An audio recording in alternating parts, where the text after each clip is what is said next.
अब इस आतंक की फिक्र को हम आगे बढ़ाते हैं। दरअसल सुरक्षा को लेकर भारत का ही नजरिया नहीं बदला है, बल्कि भारत को लेकर दुनिया का नजरिया बदल रहा है। और इसी में से एक है अफगानिस्तान में तालिबान सरकार की फिक्र।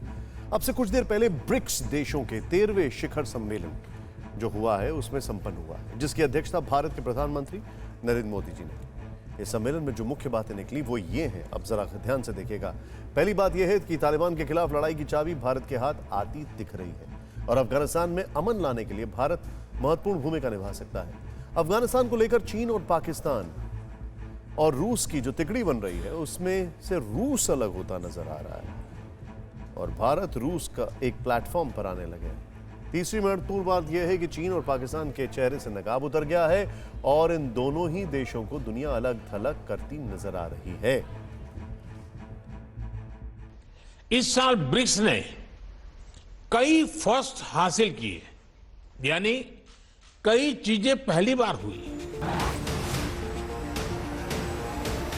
ये दूसरी बार जब भारत के प्रधानमंत्री नरेंद्र मोदी ने ब्रिक्स के शिखर सम्मेलन की अध्यक्षता की, लेकिन अफगान संकट के साए में हो रहे 13वें शिखर सम्मेलन ने कई मायनों में भारत की धाक जमा दी और 3 बातें साफ कर दी।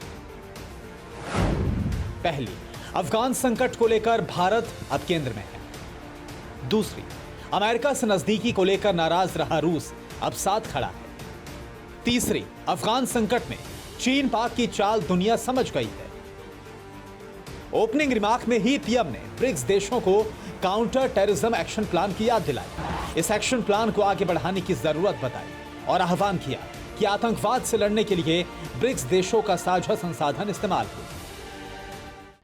इस साल ब्रिक्स ने कई फर्स्ट हासिल किए, यानी कई चीजें पहली बार हुई। हमने BRICS counter terrorism action plan भी एडॉप्ट किया है। ये एक ऐसा शिखर सम्मेलन था जिसमें भारत का सदाबहार दोस्त रहा रूस भी साथ खड़ा था। रूस के राष्ट्रपति व्लादिमीर पुतिन ने जो चिंता जताई उसमें था अफगानिस्तान को पड़ोसी देशों के लिए खतरा नहीं बनना चाहिए, अफगानिस्तान को आतंकवाद और ड्रग तस्करी का जरिया नहीं बनना चाहिए। On the Afghan soil, we are for Afghans living in peace and dignity on their soil. I have said on numerous occasions that a new spiral of crisis in Afghanistan stems directly from irresponsible attempts to impose alien values from the outside and intention to build the so-called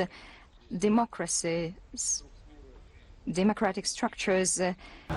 दरअसल BRICS देशों में भारत, रूस के अलावा चीन, Brazil और south Africa भी शामिल है। लेकिन चीन के राष्ट्रपति शी जिनपिंग ने जिस तरह से तालिबान के साथ गलबैया की, उसने हर किसी को सावधान कर दिया। और चीन के इशारे पर पाकिस्तान ने जिस तरह तालिबान के कट्टर आतंकवादियों को सरकार में शामिल कराया, उसने रूस को भी परेशान कर दिया है।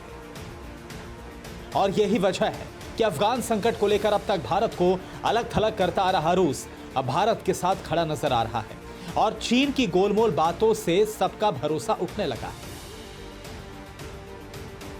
बदलते हालात बता रहे हैं कि अब आतंकवाद का साथ देने वालों के चेहरे से मुखौटा गिर रहा है और भारत अब आतंकवाद से निपटने का केंद्र बन रहा है, जिसकी ओर एक ही वक्त में अमेरिका और रूस दोनों ही महाशक्तियां नजरें टिकाई हुई हैं। Bureau report, TV9 Bharatvarsh.